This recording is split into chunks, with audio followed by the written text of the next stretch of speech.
বসো। আরে এই রোদি আমি আসতে পারতি না, তা বলে আসলাম যখন একটু ঘুরিয়ে যাই, তাই একটু আসলাম। তুমি থাকো আমাদের বাড়ি।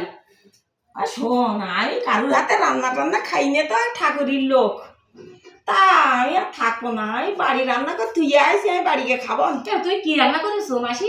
এ শোন, আমার গায়ে তো আর রক্ত নেই, তা কি করবো, আমার বড্ড আবার লোভ হইল, তাই একটু ছাগলের মাংস রান্না করেছি। ও তা ওই কি বলে, ছাগলের মাংস তাই কিনতে পারি না, তা কি করবো, ওই আসতে আসতে দেখি একটা সকালবেলা ওই কুকুরি একটা ছাগল ধরিয়েছে, তাহলে দেখি দিদি কুকুরি কি ছিটতেছে, গিয়ে দেখি ছাগল, তা আমার তো লোভ হয়েছে, তা